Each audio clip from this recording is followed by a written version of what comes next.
Amém. Aí vamos ler Neemias.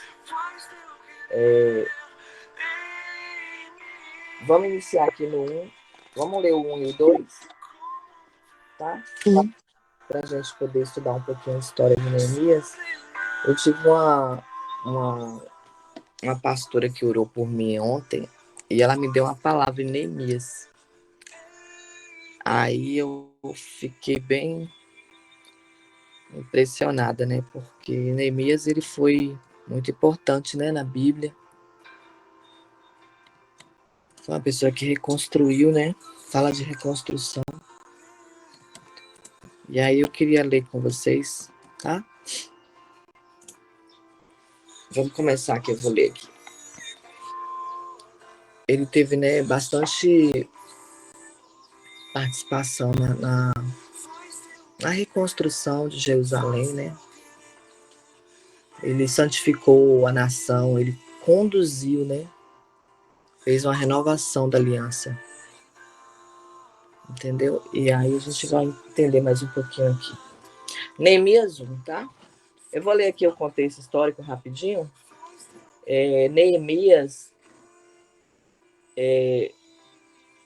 princípios da vida diária.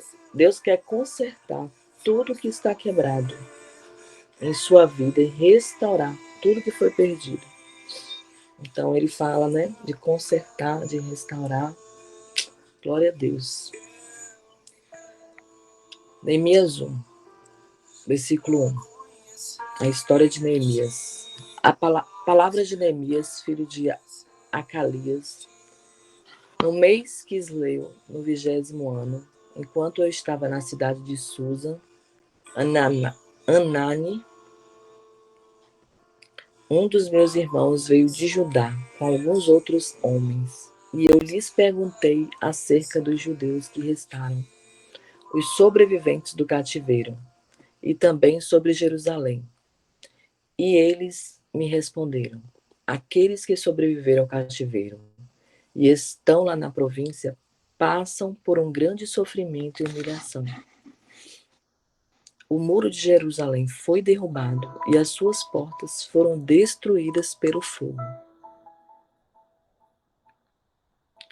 Quando ouvi essas coisas, sentei-me e chorei. Passei dias lamentando-me, jejuando e orando ao Deus dos céus. Então eu disse: Senhor, Deus dos céus. Então eu disse: Senhor, Deus grande e temível, fiel à aliança e misericordioso com os que te amam e obedecem aos teus mandamentos. Que os teus ouvidos estejam atentos e os teus olhos estejam abertos para a oração que o teu servo está fazendo diante de ti, dia e noite em favor dos teus servos, o povo de Israel. Confessa os pecados que nós. Deixa eu baixar aqui um pouquinho.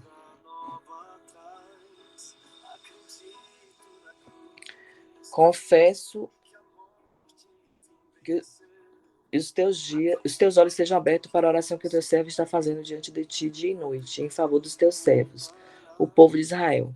Confessa os pecados que nós, os israelitas, temos cometido contra ti.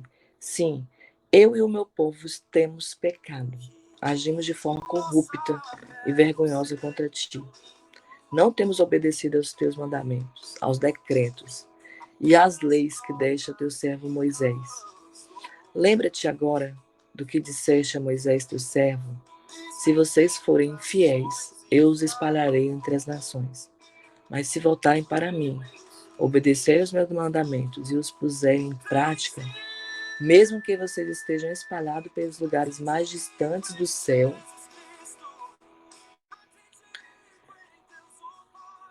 de lá eu os reunirei e os trarei para o lugar que escolhi para estabelecer o meu nome. Estes são os teus servos, o teu povo. Tu resgataste com teu grande poder e com teu braço forte. Senhor, que os teus ouvidos estejam atentos à oração deste teu servo e à oração dos teus servos, que tem prazer em temer o teu nome.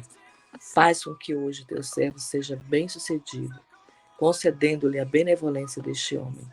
Nesta época, eu era o copeiro do rei.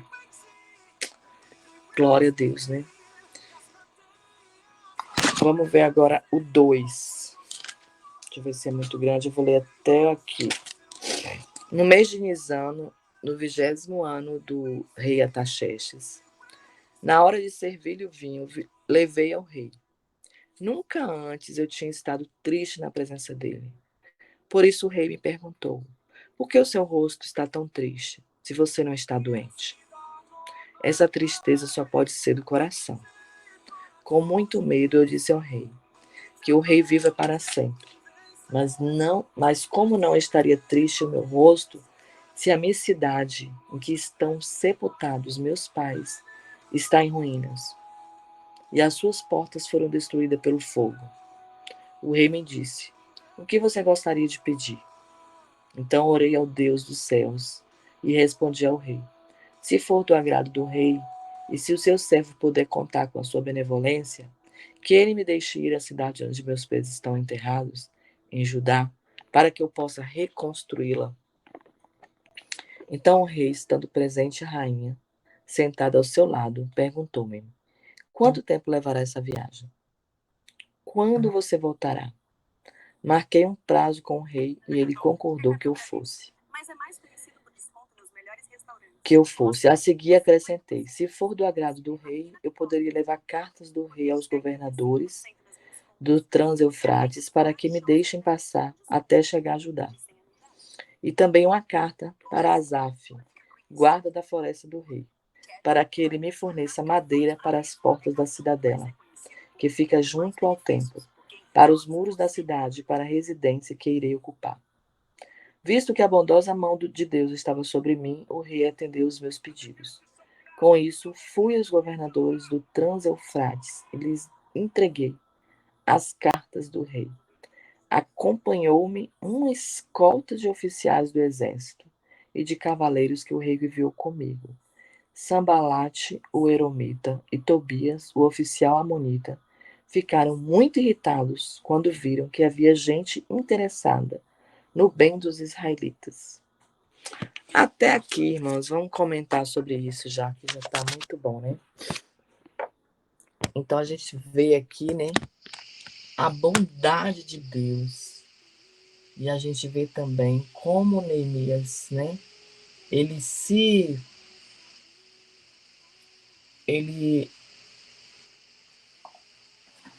ficou triste, né? Porque a sua cidade estava em ruínas, porque a sua cidade estava destruída. E ele, o que ele fez primeiro? Ele se prostrou, né? Ele se prostrou ao Senhor, ele orou, ele fez uma oração de grande sofrimento e humilhação. Então a história de Neemias, ela fala que Deus quer consertar tudo que está quebrado em sua vida e tudo que foi perdido. Que a resistência do inimigo deve ser um incentivo ao fato de que Deus está fazendo algo de expressivo em sua vida, porque ele nunca se opõe a nada que não o ameace. O inimigo, ele se oporá à restauração em sua vida, mas seja como Neemias e mantenha-se concentrado e em espírito de oração, porque você vencerá. Neemias, ele foi... Bom dia, Maria Helena, tudo bom? Nós estamos hoje falando a história de Neemias. E quem foi Neemias? Bom dia. Neemias, ele foi o copeiro do rei, né? Do rei persa Artaxerxes. E, posteriormente, o governador de Jerusalém, responsável por reconstruir os muros da cidade.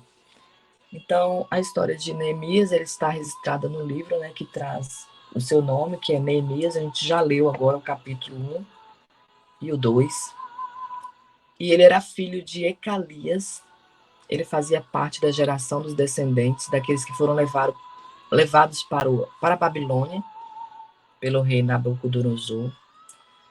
E após a queda do Império Babilônico, diante do medo persa, Neemias aparece na narrativa bíblica com notoriedade. Então, Neemias, ele significa o Senhor consolou. O fato do texto bíblico não fazer nenhuma menção sobre a esposa ou os filhos de Neemias, muitos Estudiosos sugerem que ele possa ter sido um eunuco, porém não há nada conclusivo sobre isso. Então, na corte persa, Neemias ele possuía um cargo muito importante, de grande responsabilidade. Ele era o copeiro do pessoal do rei Artaxerxes. Isso fazia dele um membro da corte real, né? Ele possuía grande influência e prestígio, devido à sua proximidade com o rei e à confiança que ele desfrutava, já que o seu trabalho não envolvia apenas escolher o vinho do rei, mas evitar que ele fosse envenenado. Quando houve a Neemias, ele se preocupou muito com Jerusalém. Então, no 20º ano do reinado do rei Artaxerxes, entre novembro e dezembro de 446 a.C., Neemias recebeu notícias sobre a situação caótica em Jerusalém e a miséria do seu povo. Além disso, ele também ficou sabendo que os muros da cidade estavam destruídos e os seus portões queimados. Imagina aí, né, gente? Uma cidade destruída, uma cidade que estava caótica, com os portões queimados. Imagine a dor, a preocupação de Neemias em receber essa notícia. E ele, sendo copeiro do rei, ele não poderia sair, ele não poderia deixar o rei lá, né, e simplesmente ir ajudar o seu povo. Ele tinha um compromisso com o rei. Mas o que ele fez? Ele orou ao Senhor, né? Ele orou ao Deus dos céus. Ele pediu a Deus, né? Ele pediu a Deus misericordioso. Ele fez uma oração linda que a gente acabou de ler aqui. E ele realmente ele se derramou aos pés do Senhor. Ele confessou os pecados dele, né? Ele confessou que realmente o povo dele tinha cometido, né, contra Deus, pecou contra o Senhor, né, que o povo estava pecando, que o povo agiu de forma corrupta e vergonhosa contra Deus. Ele falou que o povo não estava obedecendo os mandamentos, os decretos, as leis do Senhor, né, as leis que Deus deu ao servo Moisés. Ele lembrou também que o povo estava sendo infiel, né, que eles estavam sendo infiéis. Mas ele se derramou, né, na presença de Deus. Ele se colocou, ele sentou, ele chorou, ele se lamentou, ele jejuou e ele orou aos Deus dos céus. Então, o que Deus fez, né? Deus fez uma grande obra na vida de Neemias, porque ele foi escolhido para reconstruir os muros de Jerusalém, né?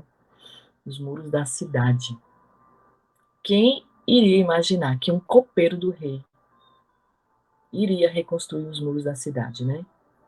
Só que Deus, ele tem um propósito na vida de cada um de nós.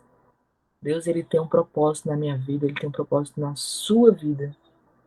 Se ele quiser consertar algo que está quebrado em sua vida, ele vai consertar.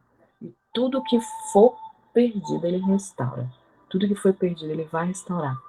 Assim como Deus usou Neemias, né? Neemias, ele se deixou ser usado. Ele se deixou ser usado por Deus, né? Ele se derramou na presença do Senhor, ele orou, ele jejuou, ele pagou um preço. Ele pagou um preço, ele orou, ele se lamentou pelo povo dele, porque ele não aceitou o que tinha acontecido com a família dele, né? E com o povo dele.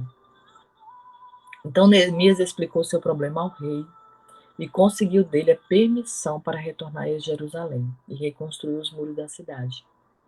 Além do material necessário para tal empreendimento, o texto bíblico ele deixa bem claro que tudo isso aconteceu. Por quê? Porque a mão de Deus era com Neemias. Se o rei tivesse falado ali, ele poderia estar triste. Como é que um rei iria perceber que o seu servo copeiro estaria triste? Foi Deus que tocou no coração do rei. A mão de Deus esteve, né, sobre a vida de Neemias. Aonde que um rei iria se preocupar com o servo, né? Ah, você está triste hoje. Seu semblante está triste. O que aconteceu, né? Como que o rei iria se preocupar com Neemias? Isso aqui, na Bíblia fala, deixa bem claro, né, que tudo isso só aconteceu porque Deus estava com Neemias, porque Deus ouviu a oração de Neemias, Deus ouviu o lamento, o choro, né? Deus ouviu Neemias, quando ele ficou sabendo, né, que a cidade estava empolvorosa, né, que a cidade estava destruída, ele se lamentou mesmo, ele chorou. Ele não se conteve, né? Ele não ficou satisfeito, ele queria, se desse, ele queria no mesmo momento sair dali correndo, né? Para poder ele ir ajudar o seu povo, para ele ir de encontro lá ao seu povo para fazer alguma coisa, mas ele não podia porque ele tinha uma responsabilidade, né? Ele era o copeiro do rei, ele não poderia largar o rei assim de uma hora para outra, mas Deus foi tão grande na vida dele, Deus foi tão maravilhoso na vida dele, que o rei percebeu que ele tinha uma grande obra pela frente, que ele tinha uma grande missão pela frente. E deu tudo, gente. Olha que lindo. O rei deu as cartas, né? Enviou servos junto com Neemias. Por quê? Porque o rei, ele percebeu a tristeza do coração de Neemias. Ele percebeu que Neemias não estava alegre, não estava servindo ele com alegria, mas tinha um motivo, né? Então, Neemias esperou que Deus respondesse às suas orações. E quando você ora, você dá tempo a Deus para responder ou tenta seguir em frente? Como é que você faz? Lembra-se de que Neemias sempre esperou que Deus respondesse às suas orações no tempo dele. Neemias poderia sair correndo ali, né? Quando ele ficou sabendo da notícia, né? Que a cidade estava destruída, ele poderia sair correndo ali, deixar do rei lá. Eu sou aqui o copeiro do rei, mas a minha cidade está precisando de mim, eu vou correndo para lá. Não. Neemias, ele colocou em oração. Ele esperou que Deus respondesse as suas orações. Ele não seguiu em frente, sem a permissão, porque ele obedeceu também, né? Uma autoridade que estava sobre a vida dele. Ele tinha uma autoridade que era o rei. Então ele queria ir, né, com a bênção do rei. Ele queria fazer a vontade do Senhor, mas ele queria ir com a bênção do rei. Então lembre-se de Neemias e sempre espere que Deus responda às suas orações no tempo dele.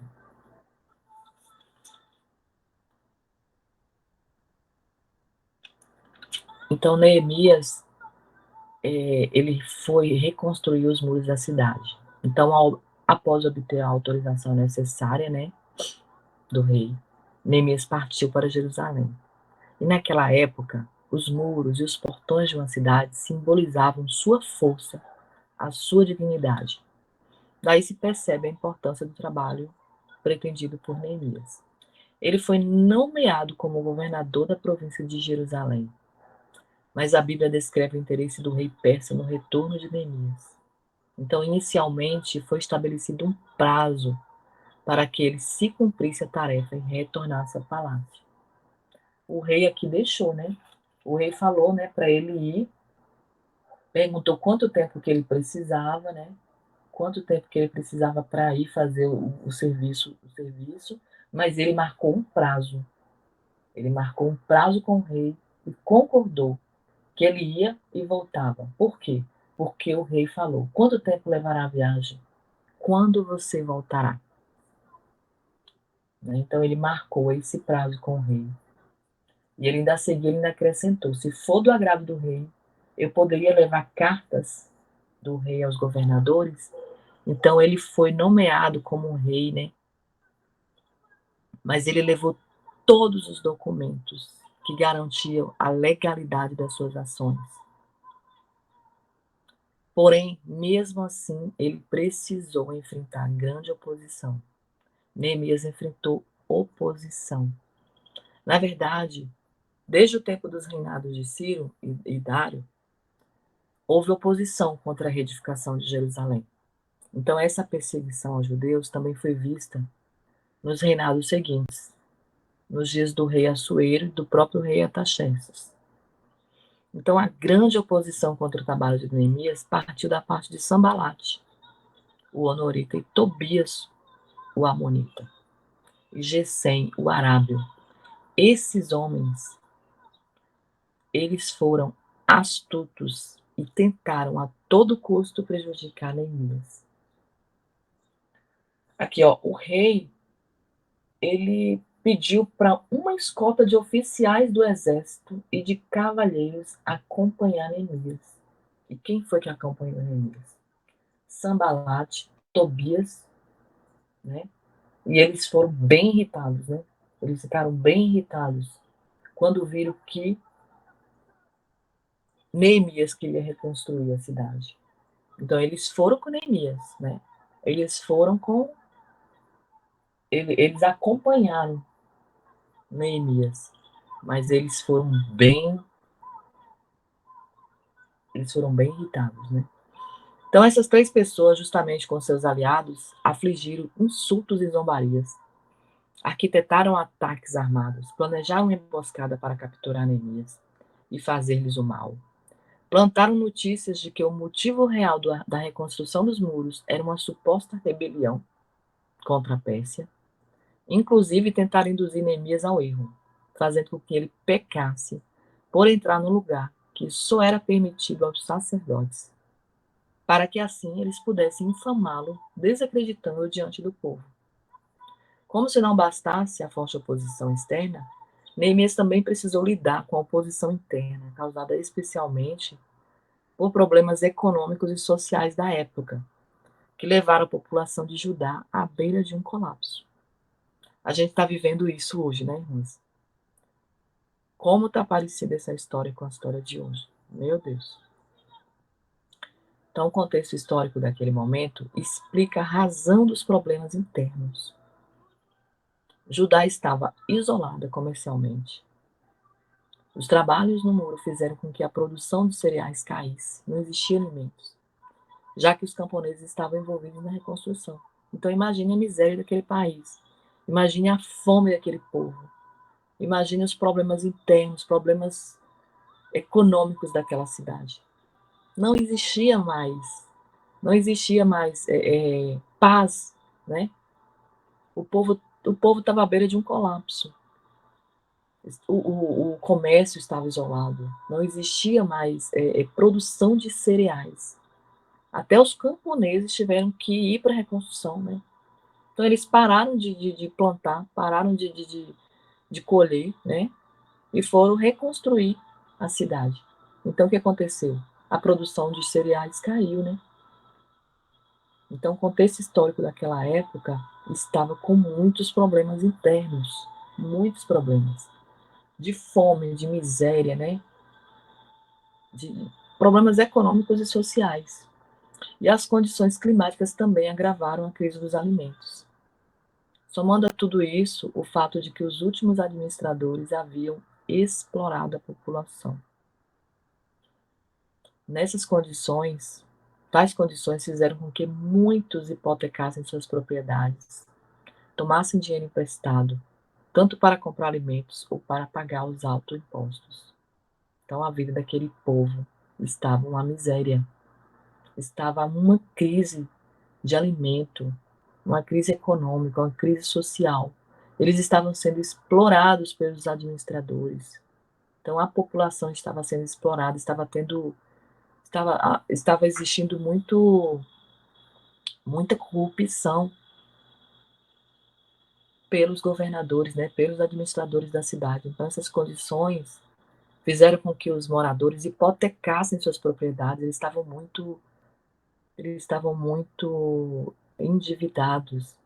Eles tomavam dinheiro emprestado para comprar alimentos. Imaginem aí, e para pagar os seus impostos. Então eles estavam vivendo um verdadeiro colapso. Então Deus levantou Neemias, um copeiro do rei. Deus levantou ele como um líder, de copeiro a líder, de copeiro a administrador. Imaginem, ele saiu da administração, ele saiu né, dos serviços reais, né, saiu de ser um servo do rei para ser um líder e um administrador habilidoso. Apesar de toda oposição, que durante um tempo conseguiu atrapalhar as obras da reconstrução, Neemias ele se mostrou um grande líder, que com muita habilidade conseguiu prover a organização e a motivação necessária para que o trabalho fosse concluído. Só em ser um grande líder, né, Deus ele é maravilhoso, como Deus dá habilidades para a gente. Nós, é só o nosso coração querer, é só a gente colocar no coração que Deus dá as habilidades, né? Então, se Deus colocar alguma coisa na sua frente, alguma coisa que você possa fazer, então Deus vai te habilitar. Assim como ele habilitou em Neemias, né? Ele transformou um copeiro, um líder, um administrador. Ele vai fazer com você. Então todos nós, né? Nós temos missões, né? Tudo que é colocado à nossa frente, tudo que é proposto a nós é para que a gente faça, né? Com alegria, para que a gente organize, né? As coisas de Deus mesmo. Então às vezes a gente pode se sentir que a gente não é capaz, né? A gente pode sentir insegurança, mas Deus ele capacita, ele capacitou um copeiro para se transformar num governador. Então Neemias ele soube interpretar muito bem as ameaças externas, né? Ele foi prudente para não cair em ciladas. Ele soube gerir os problemas internos do povo. E após 52 dias, entre agosto e setembro de 445 a.C., a obra da reconstrução dos muros foi concluída. Que maravilha, né? Que lindo. Como é bom a gente obedecer ao Senhor. Como é bom a gente saber que Deus, Ele Ele nos habilita, né? Quem não tem habilidades, Ele habilita. Até liderança, ela é, ela é adquirida. Você não nasce um líder. Você adquire comportamentos de liderança.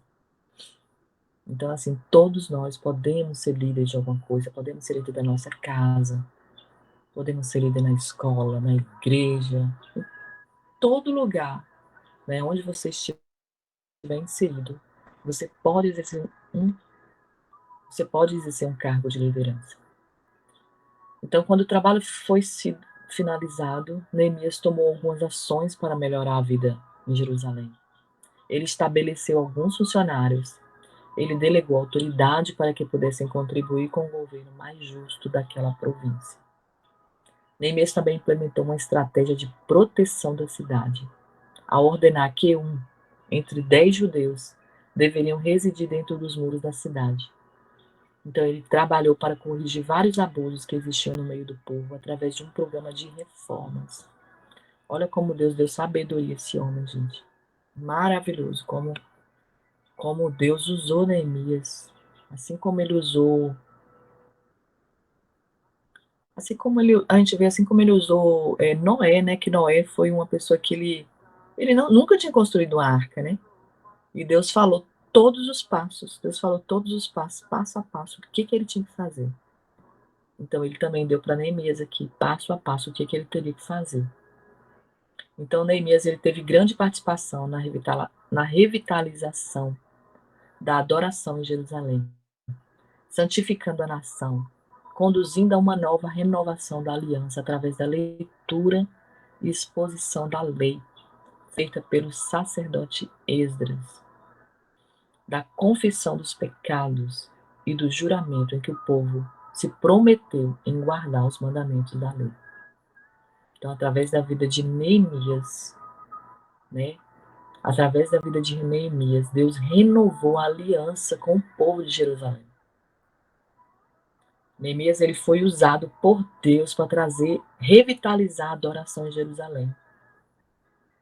Então o povo ele estava desanimado, desmotivado. E Neemias foi lá e motivou o povo, santificou a nação, né? Trouxe adoração em Jerusalém. renovou a aliança, né, através da leitura e da exposição da lei e da confissão dos pecados. Ele fez o povo confessar os pecados. Ele fez o povo jurar, né, e prometer que iria guardar os mandamentos da lei. Então, Neemias, ele também se preocupou com a celebração das festas judaicas, sobretudo a festa dos tabernáculos, que existe até hoje, né?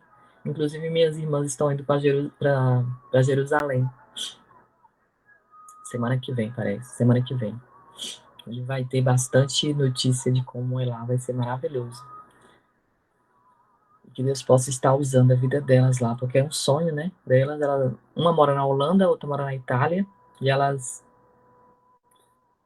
sempre teve esse sonho de ir Jerusalém e vão agora, essa semana. E Neemias também se preocupou, né, com a celebração das festas judaicas, sobretudo a festa dos tabernáculos. E as reformas de Neemias também incluíram um melhor apoio ao sacerdócio e a purificação do templo, a separação dos estrangeiros, a fim de que a corrupção religiosa e a idolatria fossem evitadas, e a conscientização acerca do erro quanto ao casamento misto. Não é possível afirmar com exatidão quanto tempo durou o período, né, da liderança de Neemias, mas provavelmente esse período foi intermitente. Então, como já foi dito, sabemos apenas que inicialmente seu período de liderança em Jerusalém teve um prazo fixo estabelecido, começando no 21º ano de Artaxerxes. Então, talvez esse prazo tenha sido prolongado devido às demandas em Jerusalém. Depois nós somos informados que no 32º ano de Artaxerxes, Neemias retornou à Babilônia para ir ter com seu rei e, ao cabo de certo tempo, ele conseguiu nova liberação para voltar a Jerusalém. Então, o problema é que não se sabe quanto tempo durou esse período, né, em que Neemias esteve ausente de Jerusalém. Mas, pelo menos, durante algum tempo, Neemias foi contemporâneo de outros personagens bíblicos, como Esdras e o profeta Malaquias. E outra questão bastante discutida é sobre a relação entre o ministério de Neemias e Esdras, no caso, para se determinar quem chegou primeiro a Jerusalém. E a tradição sempre afirmou que Esdras foi o primeiro a chegar, mas em algumas interpretações modernas tentaram contestar essa afirmação e inverter essa ordem. Então vamos ver aqui alguns exemplos de Neemias. Neemias, ele foi um homem de caráter, né? Ele é descrito como uma pessoa de oração. Deus abençoou o seu trabalho poderosamente. Ele foi um líder talentoso, carismático. Ele expressava um patriotismo inspirador, né? Então ele foi íntegro. Ele foi rígido com relação à justiça, que demonstrava grande humildade, né? Bondade, piedade. Ele possuía uma fé no Deus vivo, né? Ele possuía uma fé verdadeira no Deus de Israel. E ele era especialmente comprometido também com o zelo pelo culto ao Senhor. Então, antes de tantas afrontas e perseguições, é inegável que Neemias ele foi um homem determinado, né? Dedicado, concentrado e persistente. Ele persistiu até o fim, né? Por ser um líder nato, né? Que ele já nasceu com ele esse instinto de liderança. Ele conseguiu transmitir tais características a ponto de formar um grupo que juntamente com ele não desistiu da obra que deveria ser realizada. E com base na história de Neemias, nós percebemos que ele era uma pessoa de ação, né? Ele foi impulsionado por sua fé. Você vê que no início ele orou, né? Ele orou ao Senhor. Ele pediu, né? Ele pediu ao Senhor. Deus usou o rei para liberar ele do serviço dele, para ele ir reconstruir a cidade. Mas ele foi uma pessoa de ação, né? Ele teve atitude. Ele foi impulsionado por sua fé, mas ele não ficou esperando, né, que algo acontecesse sobrenatural. Ele se esforçou para fazer o que tinha que ser feito. Ele teve atitude, ele teve fé, ele teve ação. Assim como nós, né? Nós devemos orar, nós devemos esperar no Senhor, mas nós temos que ter ação. Fé sem oração não existe. A fé já está falando, né? A oração é orar mais ação. Então, quando nós estudamos sobre quem foi Neemias, certamente nós podemos enxergar que ele foi um homem de Deus. Ele foi levantado estrategicamente no momento certo para cumprir a tarefa que ele foi comissionado. Então, nós temos também, né, missões em nossas vidas. Nós temos propósitos, cada um de nós tem um propósito aqui na Terra, cada um de nós foi designado para fazer uma obra. Né? Nós fomos comissionados para cumprir uma tarefa. Será que nós estamos enxergando isso? Será que nós estamos enxergando esse propósito de Deus em nossas vidas? Será que nós estamos enxergando que a gente deve e pode fazer algo para fazer uma mudança no nosso meio, né? Então, assim como Neemias, ele foi um homem de fé, né? Ele se esforçou para fazer o que tinha que ser feito. Ele enxergou, né, que ele tinha um propósito, que Deus tinha levantado ele estrategicamente para cumprir, né, essa tarefa de salvar o povo dele, de levantar os muros de Jerusalém, de tirar o povo da pobreza, né, de tirar o povo da miséria. Ele se levantou como como administrador, né, que ele não tinha ele não sabia que ele tinha essas habilidades. Ele não sabia que ele era um líder nato. Mas Deus deu confiança a ele, né? Deus levantou ele. Deus motivou ele para que ele se levantasse, para ele cumprisse essa tarefa. Amém, irmãs? É sobre isso que hoje Deus colocou no meu coração para falar. A gente está aí num estudo sobre mulheres da Bíblia. Inclusive, eu abri aqui o estudo das mulheres da Bíblia. A gente ia falar, acho que a próxima mulher que a gente vai falar é sobre Débora, líder abençoada de Deus. Mas Deus colocou, né, essa história de Neemias, né, esse exemplo desse homem de caráter, né, desse homem de oração, desse homem que fez a vontade de Deus, né, que ele orou, ele buscou o Senhor, mas ele teve ação, ele teve atitude, ele foi um excelente administrador e líder nato, né.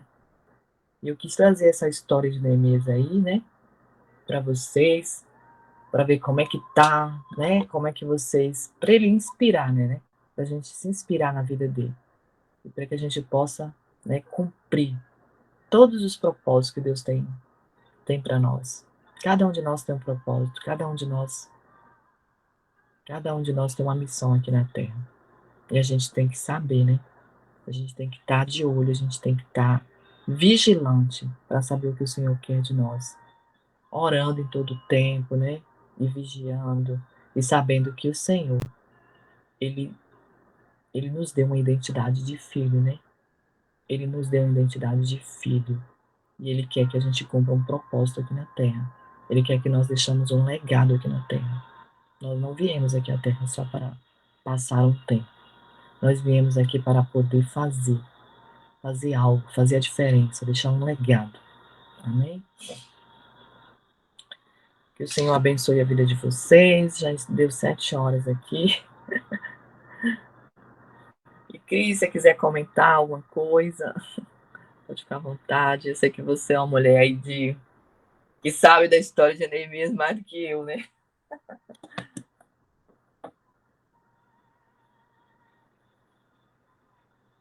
Cris, Maria Helena, alguém quer comentar sobre a palavra de hoje?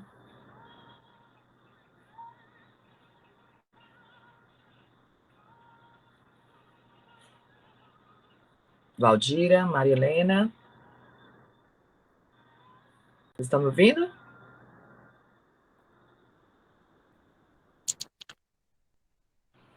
Sim, amada. Uhum.